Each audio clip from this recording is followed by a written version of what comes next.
Pablo, si estás adelante. Ya, está bien, doctor. Bueno, en lo que nos quedamos, hipertensión secundaria por una enfermedad o aparente repentinamente por diversos trastornos o medicamentos, neobstructiva del sueño, enfermedad renal, tumores de la glándula suprarrenal, problemas de tiroides, ciertos defectos de nacimiento congénitos en los vasos sanguíneos, ciertos medicamentos, píldoras anticonceptivas, los antigripales, los descongestionantes, los analgésicos de venta libre y algunos medicamentos con receta médica. También están las drogas ilícitas, cocaína y anfetaminas. Siguiente, doctor. Ya los factores de riesgo, acá tenemos la edad, la raza, antecedentes familiares cardiovasculares, sobrepeso u obesidad, el sedentarismo, diabetes, tabaco, sal, el café, el alcohol, el estrés. Siguiente, doctor.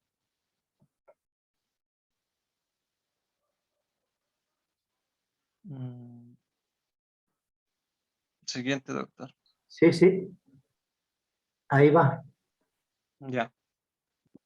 Luego las complicaciones mm, más severas serían en el corazón, las cardiopatías, isquemia, insuficiencia cardíaca. En los ojos, una rinopatía hipertensiva, el riñón, una nefropatía hipertensiva, en el cerebro, un accidente cerebrovascular, también aneurismas, problemas de memoria y demencia. Siguiente, doctor. Bueno, el método para diagnosticar. El médico te preguntará acerca de tus antecedentes médicos, realizará una exploración física, te medirá la presión arterial con un tensiómetro. Las mediciones de la presión arterial se clasifican en varias categorías. Tenemos la presión arterial normal, que es de 120 a 80 milímetros de mercurio. La hipertensión, que sería la sistólica, de 120 a 129 milímetros de mercurio. Y la diastólica llegaría de 80 milímetros de mercurio. La hipertensión de etapa 1, tenemos la sistólica de 130 a 139 milímetros de mercurio, la diastólica de 80 a 89 milímetros de mercurio. La hipertensión de etapa 2, tenemos la sistólica de 140 milímetros de mercurio o superior, y la diastólica que va desde 90 milímetros de mercurio o superior. La crisis hipertensiva ya va desde los 180 a 120 milímetros de mercurio. Es una situación de emergencia que requiere atención médica de urgencia. Siguiente, doctor. Bueno, el tratamiento, aquí tenemos algunos medicamentos que pueden ayudar. Los diuréticos, que ayudan a los riñones a eliminar el sodio, el agua del cuerpo. Estos medicamentos suelen ser los primeros que se prueban para tratar la presión arterial alta. Tenemos los inhibidores de enzima convertidora de angiotensina, como el lisinopril, el benacepril y el captopril y otros. Estos ayudan a relajar los vasos sanguíneos al bloquear la formación de una sustancia química natural que los estrecha. Los antagonistas de receptores de la angiotensina 2 relajan los vasos sanguíneos al bloquear la acción y no la formación de una sustancia química natural que los estrecha. Incluyen el losartán y entre otros. Los bloqueadores de canales de calcio, incluidos la amlodipina, el dilciatem, entre otros, ayudan a relajar los músculos de los vasos sanguíneos. Algunos disminuyen la frecuencia cardíaca. Siguiente, doctor.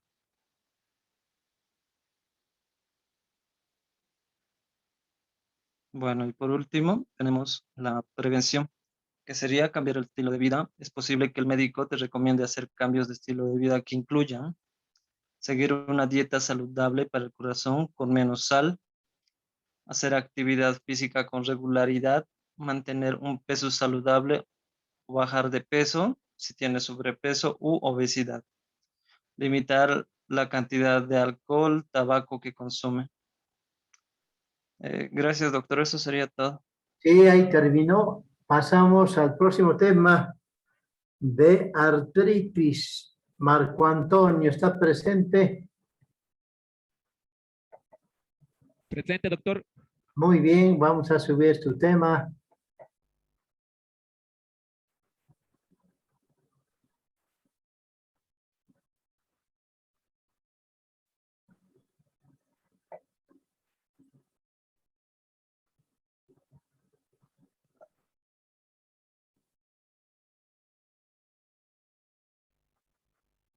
Está bien, doctor. Buenas tardes, buenas noches, compañeros. Buenas noches, doctor. El tema que me ha tocado sería artritis reumatoide. ¿Qué es la artritis reumatoide?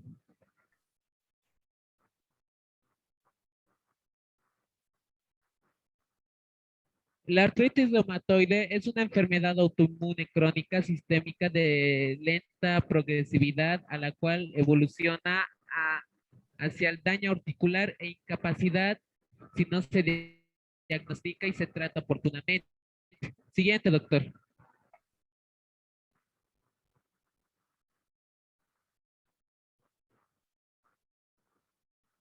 En la teología aún es desconocida, pero existen muchos factores que desencadenan la enfermedad, como por ejemplo el sexo femenino, la genética, que es un 80% en los pacientes, antecedentes familiares, edad de 30 a 60 años y factores ambientales.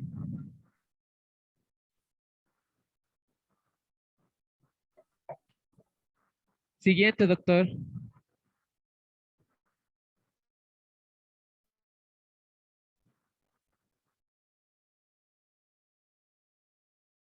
Adelante.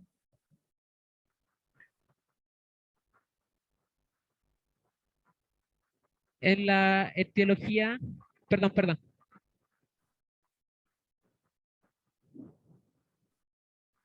En la fisiopatología, la alteración inicial parece ser una de acción inflamatoria inespecífica, que se desencadena por un estímulo también desconocido. Se manifiesta como una inflamación autoinmune sinovial, la cual se da por la infiltración de células inflamatorias predominantes de células T y macrófagos a la membrana sinovial, a la que conlleva a una lesión microvascular y un aumento del número de células del revestimiento sinovial e inflamación perivascular por las células mononucleares. Después este proceso inflamatorio se extiende hacia el cartílago y al hueso, ocasionando así el daño articular. También no está claro el mecanismo exacto mediante el cual se produce la destrucción ósea cartilaginosa, aunque el líquido sinovial contiene enzimas capaces de degradar el cartílago. La mayor parte de la destrucción se produce en yuxtaposición a la membrana sinovial inflamada, o panus sinovial o tejido de granulación sinovial que se extiende hasta cubrir el cartílago articular. Siguiente, por favor.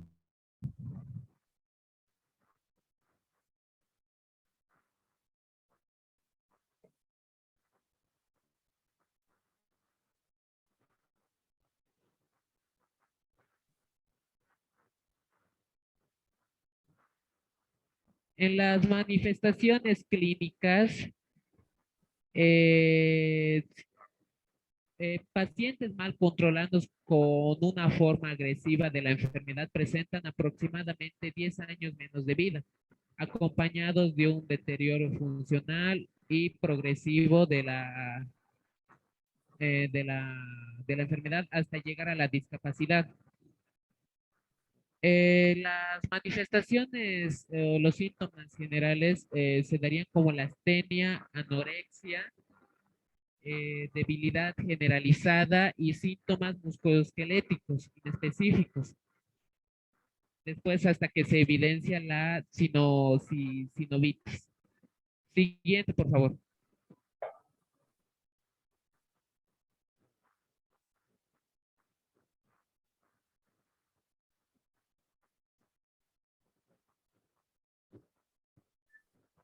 En el diagnóstico se determina principalmente por clínica.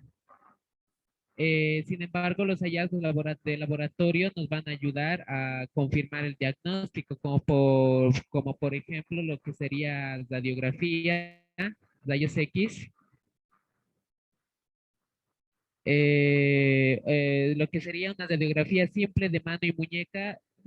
Esto no va a aportar datos relevantes al inicio de la enfermedad debido a que las alteraciones radiológicas visibles no se van a ver al principio, pero después con la pérdida de cartílago, la disminución del espacio interarticular, erosiones óseas, ahí recién nos va a aportar un buen dato diagnóstico. Después, otros estudios como hemograma, el BES, PCR aportan datos importantes. Además, pueden realizarse pruebas para determinar el factor reumatoide, anti-CCP y anticuerpos ANA. Aunque dichos estudios son inespecíficos y tienen una gran correlación con otras patologías. Siguiente, doctor.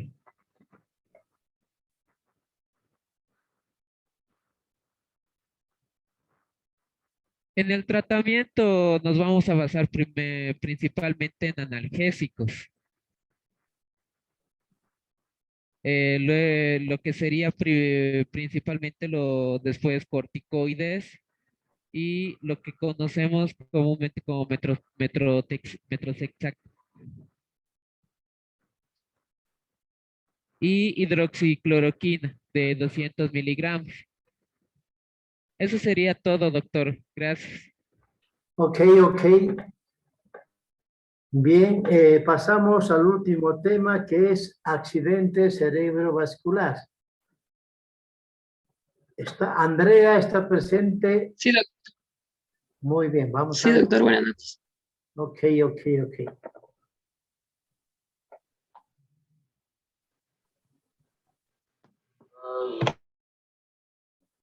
Adelante, Andrea. Buenas noches, doctor. Buenas noches, compañeros. El último tema es evento cerebrovascular.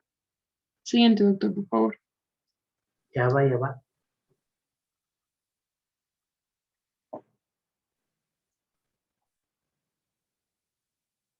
Bueno, por definición, el evento cerebrovascular son aquellos trastornos dados por daño a un área del cerebro en forma permanente o transitoria, sea por isquemia o hemorragia y o lesiones de uno o más vasos sanguíneos que presenten alteración primaria por algún proceso patológico.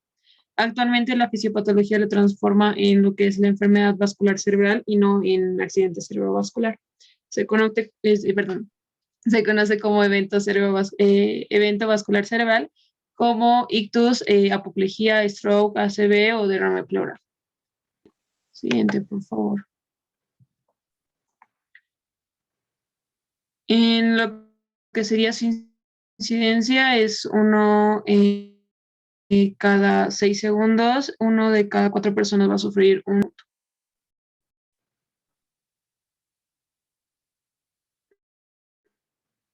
Siguiente, por favor. Dentro de lo que sería su clasificación, es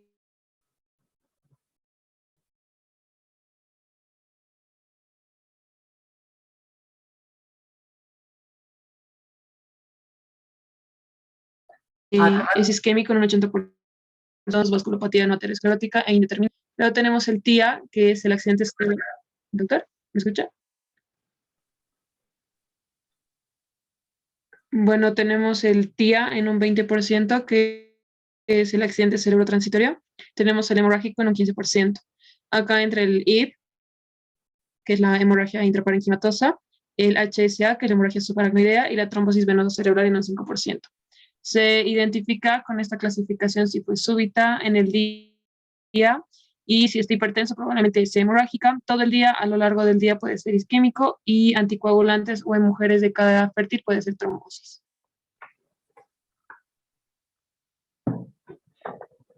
Siguiente, por favor.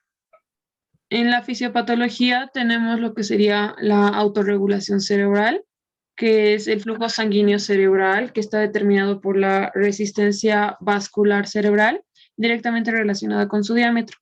Es el proceso por el medio del cual el flujo sanguíneo cerebral se mantiene constante a pesar de variaciones en la presión de la perfusión, y el mantenimiento de este flujo sanguíneo cerebral ocurre dentro de un rango de presión arterial media entre los 60 y los 150 milímetros de mercurio. Fuera de este rango, el cerebro no puede compensar los cambios en la presión de perfusión, ya que aumenta el riesgo de isquemia a bajas presiones y edema a altas presiones.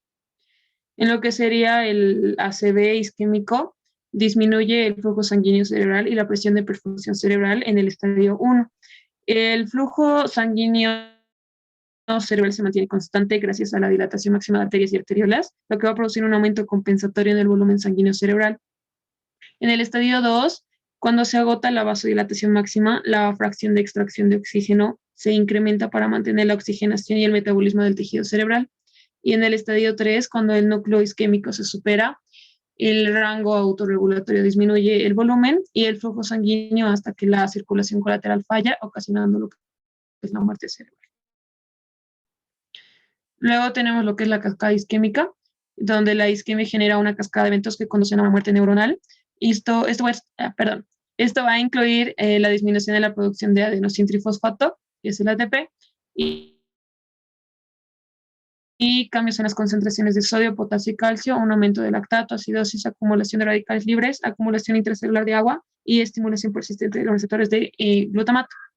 Las sinasas de proteínas dependientes de calcio, la fosfolipasa 2, el óxido nítrico sintetasa, que es el SON, las endonucleasas y las proteasas se activan y esto va a acumular sodio y calcio intraneural que revierte la absorción de glutamato en los astrocitos y a la vez aumenta la excitotoxicidad y activación de las fosfolipasas que lesionan la membrana celular. También proteasas que fragmentan el ADN y el citoesqueleto. También hay lipoxigenasas, ciclooxigenasas, oxidasa de xantina y lo que sería el óxido nítrico sintetasa. Estos van a aumentar los radicales libres citotóxicos, ácidos grasos libres y derivados del ácido araquidónico. Siguiente, por favor. Luego viene lo que es la activación del receptor N-metil de aspartato, que lleva a la producción del óxido nítrico, la actividad del SON y la cantidad de óxido nítrico que va a aumentar después de la exposición a la hipoxia. El óxido nítrico sintetasa neuronal y lo que sería solamente el óxido nítrico sintetasa va a inducir o va a generar mayores cantidades de óxido nítrico al lesionar componentes celulares, además de que puede reaccionar con el anión superóxido produciendo peróxido nítrico, y esto va a fragmentar las cadenas simples de ADN y esto va a producir la apoptosis. En la necrosis y apoptosis, la muerte celular después de la isquemia ocurre por necrosis o por apoptosis. La inflamación aumenta el flujo sanguíneo cerebral a la región isquémica. Esto puede suministrar glucosa y oxígeno a las células. Sin embargo, este aumento del flujo sanguíneo cerebral va a liberar calcio y esto va a resultar en el aumento del daño tisular. Y la necrosis predomina en el centro de infarto y la apoptosis en el área de penumbra isquémica. La necrosis se acompaña de lo que es el edema celular, la lesión del tejido circundante, la lesión de la membrana celular y la lesión de los organelos. La circulación colateral produce lo que es energía suficiente para permitir la expresión de proteínas que median la apoptosis. Los fragmentos celulares generados conforman lo que es el cuerpo apoptoico, y la apoptosis se genera mediante una serie de cambios que incluyen las caspasas 1, 3, 8, 9 y 11, que activan factores que destruyen las proteínas clave para la supervivencia. Luego tenemos la penumbra isquémica, que es el área de tejido que rodea el centro del infarto, con afectación funcional pero potencialmente viable. La isquemia incluye áreas que repercuten espontáneamente, denominadas áreas de oligoemia benigna, y áreas que pueden progresar a cambios irreversibles, que son denominadas áreas de penumbra. La progresión a infartos depende del grado de circulación colateral, la duración de la lesión y el metabolismo celular. La oligoemia benigna se asocia al flujo sanguíneo cerebral mayor a 17 mililitros por minuto cada 100 gramos de tejido. La penumbra isquémica a valores entre 10 y 17 mililitros por minuto cada 100 gramos de tejido. Y el core del infarto a menos de 10 ml por minuto por cada 100 gramos de tejido.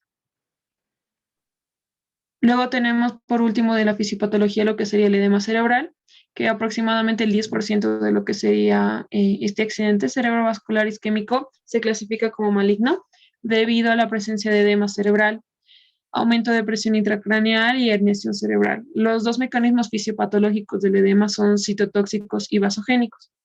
En el edema citotóxico, la isquemia por estrés oxidativo va a generar la expresión de canales no selectivos como el receptor de tipo 1 para la sulfonilurea y el NSAA-ATP, que ingresan masivamente que hace que ingrese masivamente sodio a la célula, y la apertura de estos canales se efectúa 2 o 3 horas después del inicio de la lesión isquémica, y esto se va a desencadenar por lo que es la disminución del ATP. El resultado es la acumulación de agua intraneuronal, y el edema vasogénico es causado por el aumento de la permeabilidad de la barrera hematoencefálica, y esto va a permitir lo que son macromoléculas que van a ingresar al espacio extracelular, lo que va a aumentar el volumen del fluido a este nivel.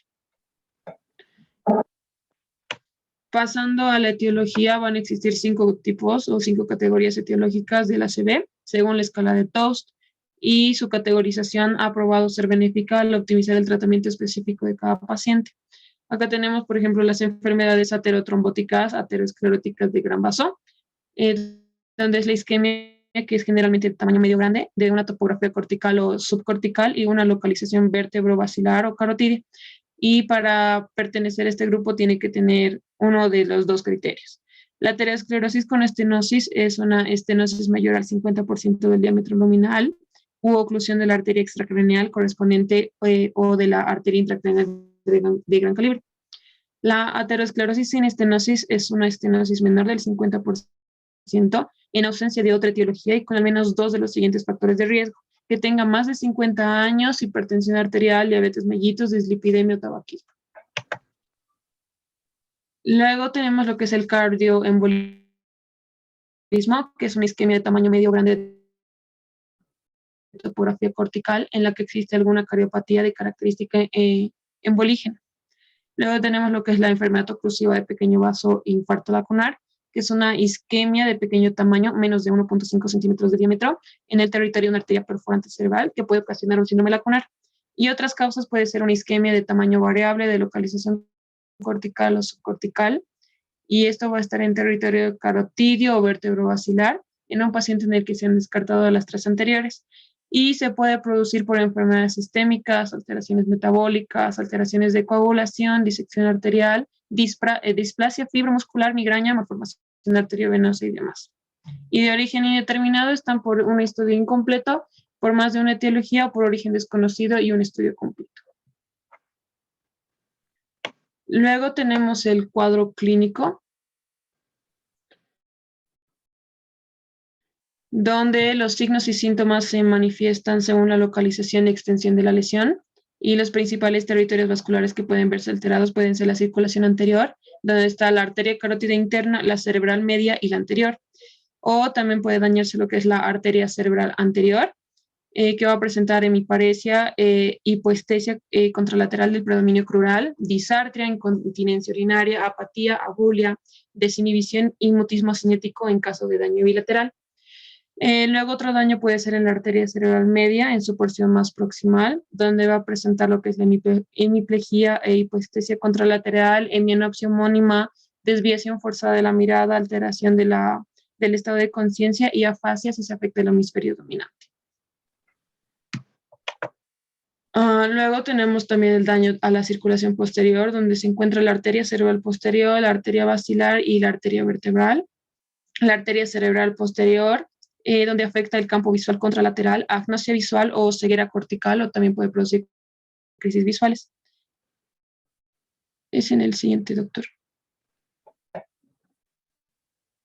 El territorio vertebrovascular puede presentar lo que sería un compromiso cerebeloso o troncoencefálico de acuerdo a la arteria afectada. Acá va a existir lo que es un daño en la punta de la basilar, que va a presentar con compromiso del estado de conciencia, va a producir alteraciones pupilares u oculomotoras, cerebelosas y compromiso motor de las 4 extremidades en caso de no ser identificado y tratado a tiempo. Esto puede llevar a un paciente a morir en pocas horas. En la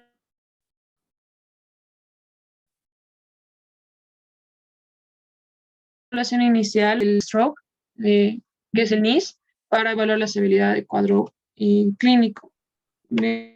Él lo puede poner la 16, se movió, doctor. la diapositiva 16, donde muestra la tabla.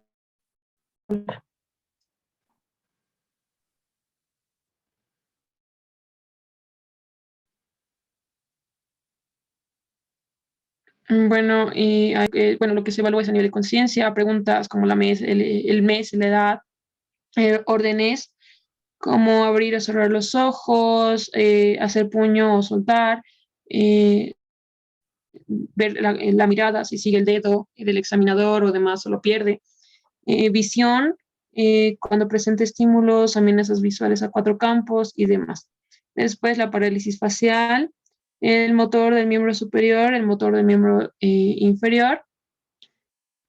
También lo que son en lo que son motores del miembro inferior y miembro superior lo dividen en ambos brazos. Luego hay la ataxia de los miembros, la sensibilidad, el lenguaje, si presenta disartria, y también valora lo que es la extensión, inatención al evaluar la desatención, estimulación de doble simultáneo. Acá, bueno, se valora entre el 0 al 3 y demás. Volviendo a lo que es el cuadro clínico, los signos y síntomas que se manifiestan según la localización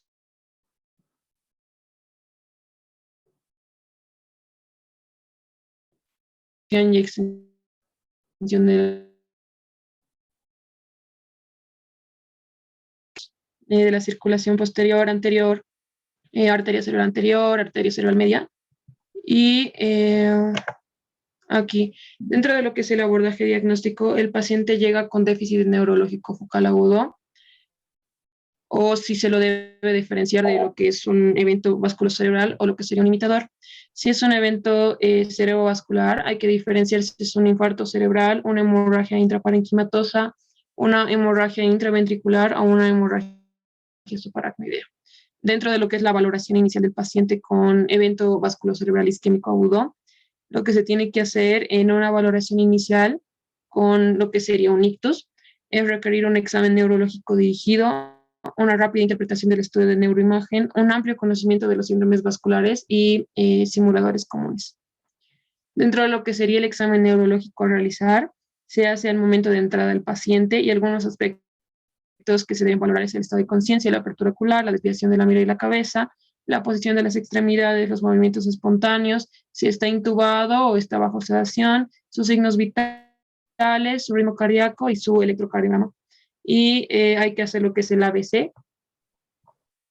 Luego tenemos los exámenes de laboratorio, que es el proceso en la recepción del paciente, donde se realiza su evaluación y su traslado hasta la obtención de imagen cerebral, donde es imperativo. Se tiene que tomar muestras de sangre para su examen de laboratorio, y los criterios de elegibilidad para terapia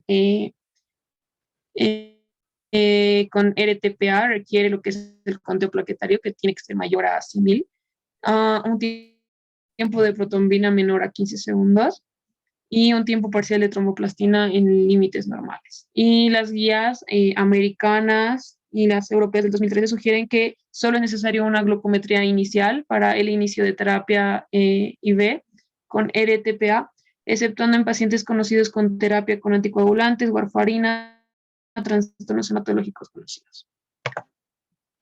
Los síndromes vasculares es donde la circulación se divide en circulación anterior y posterior. De la anterior viene lo que son las arterias carótidas, y de la posterior lo que son las arterias vertebrales, que se unen a través del tronco cerebral, y estas van a formar lo que es la arteria basilar. Esta se va a subdividir formando lo que es una arteria cerebral posterior, que esta se va a unir a la rama de la arteria comunicante posterior para unir la circulación posterior con la anterior. Acá es donde la arteria posterior, media y anterior va a formar el polígono de Willis, y la carótida interna y rama de la media va a irrigar lo que es el lóbulo frontal y también la cerebral anterior. Si hay una lesión, se produce lo que es la alteración del lenguaje, la focalización motora con dominancia faciobraquial, más que en el miembro inferior, donde hay una alteración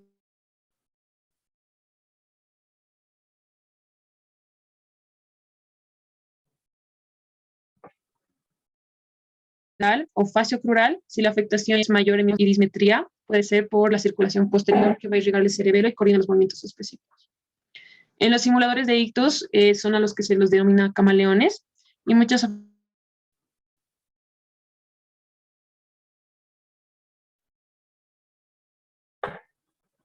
afecciones incluidas estas son de esto. Pueden ser más vagos y síndromes neurológicos que carecen de utilización. Ahora, para el tratamiento. El tratamiento general del paciente con evento cerebrovascular isquémico agudo, es donde la enfermedad vascular cerebral se ha convertido ya en lo que es una verdadera urgencia médica, tan importante como un infarto agudo de miocardio. El manejo trombólico ha sido el centro del tratamiento en estos pacientes. Sin embargo, se tiene que tener igual importancia a tener las medidas de neuroprotección, como el control de la temperatura, de la presión arterial y de la glucemia. Y dentro de lo que son los principios fundamentales en el manejo del stroke, los tres principales de la atención del accidente cerebrovascular agudo es lograr la recanalización oportuna de la arteria ocluida y la reperfusión del tejido isquémico. También hay que optimizar el flujo colateral y evitar la lesión cerebral secundaria. En un manejo de stroke en urgencia es de forma inmediata, hay que hacer el ABC, hay que controlar los signos vitales, oximetría de pulso y una glucometría. Y también hay que activar el código ictus cuando el paciente esté evaluado por un neurólogo en menos de 15 minutos. También hay que hacer una tomografía cerebral sin contraste, un electrocardiograma, radiografía de tórax, hemograma, química sanguínea, tiempo de coagulación, vía venosa periférica y evitar la función arterial. Tras la primera atención en urgencias y después de realizar lo que sería una tomografía cerebral, lo que el paciente debe ingresar a unidad de ictus y se debe encamar ligeramente incorporado de 30 a 45 grados, no 90, y un monitoreo de reposo absoluto. Hay que hacer la terapia trombólica, donde son las terapias de reperfusión en ACV isquémico agudo, donde son la trombólisis intravenosa, la trombólisis intraarterial y la trombectomía mecánica. También hay ventanas de reperfusión para pacientes con ACV isquémico agudo, donde el tiempo de ventana para estas terapias de reperfusión se empieza a contar a partir de la última vez que fue visto normal o cuando un testigo lo cuantifica. Acá es donde se utiliza la trombólisis intravenosa con alteplasa. Una ventana estándar es de 0 a 3 horas y una ventana extendida es de 3 a 4,5 horas. Bueno, luego seguimos todo lo que serían las indicaciones de administración de alteplasa endovenosa para ACV isquémico agudo en ventana. Donde acá lo más importante sería calcular la dosis total que sería intravenoso 0,9 miligramos por kilogramo, máximo 90 miligramos en dosis total. Y acá se tiene que introducir el 10% del bolo en un minuto y el resto de la infusión continua en 1 hora. Luego hay que hacer la medición de la tensión arterial y realizar un examen neurológico, donde debe ser cada 15 minutos durante la infusión y en las primeras 2 horas posterior a esta, o cada 30 minutos durante las siguientes 6 horas y después cada 60 minutos dentro de las primeras 24 horas de tratamiento. Hay que tener la tensión arterial sistólica mayor a 100. También hay que tener control de que incremente la tensión arterial sistólica en más de 180 milímetros de mercurio y que la tensión arterial diastólica sea mayor a 105 milímetros de mercurio. Acá es donde se va a administrar medicación antihipertensiva para mantener lo que es la presión arterial por debajo de estos niveles. También hay que evitar el uso de sonda nasogástrica, sonda vesical o catéter.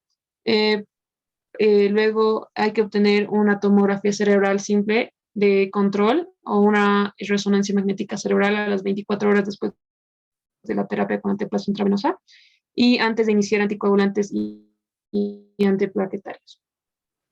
Y por último, tendríamos que realizar como tratamiento también la trombólisis intraarterial, donde es benéfico para pacientes seleccionados con ACV isquémico agudo o mayor.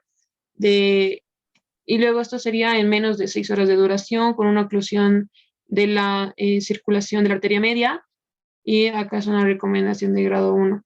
Y luego lo que es una trombectomía mecánica, pacientes elegibles para una trombólisis endovenosa, en ventana estándar o extendida que deben recibir una terapia endovascular si van a cumplir los siguientes criterios, donde sería la escala de ranking modificada previa a ACV, que es de 0 a 1, luego una etiología de ACV, donde hay una oclusión de la arteria carótida interna o una oclusión de la arteria carótida media en su área M1, y luego la escala que sea mayor o igual a 18 años y una escala de NIS mayor a 6.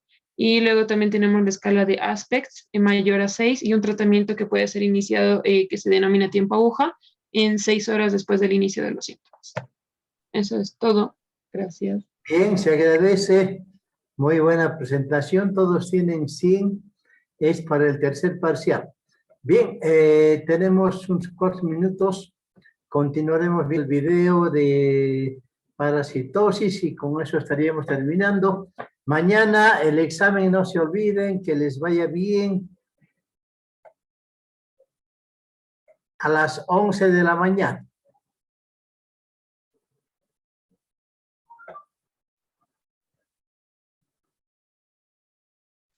Gracias, doctor.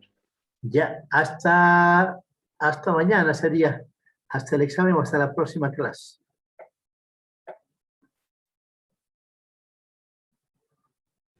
Buenas noches, doctor. Hasta luego. Sí, gracias. Hasta luego, doctor.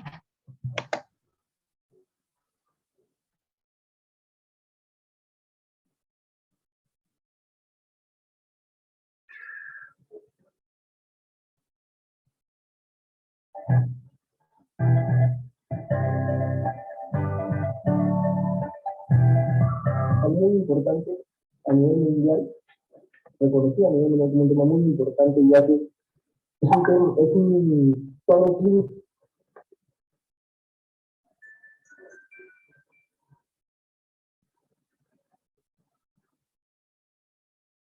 o una enfermedad.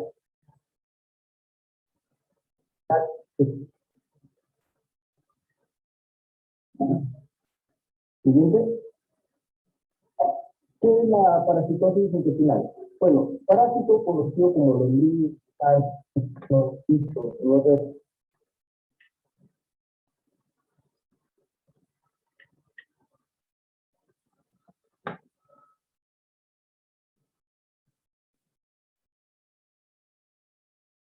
como cuicas, son seres vivos que viven en estancias de otro ser vivo y utilizan este para su nutrición y para su morada.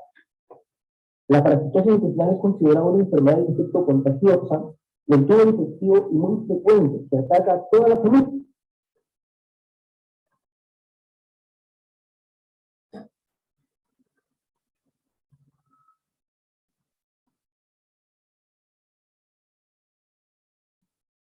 Pero tiene la particularidad de que ataca mayormente a niños preescolares, o sea, muchos niños menores de 5 años.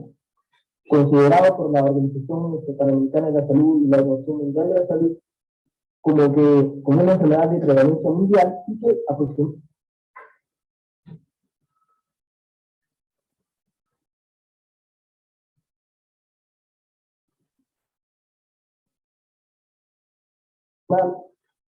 el 20 y el 30% de los latinoamericanos están infectados por parásitos intestinales. Y esta razón puede aumentar según la zona donde vivamos o también, por ejemplo, en tribus indígenas llega a un 90%.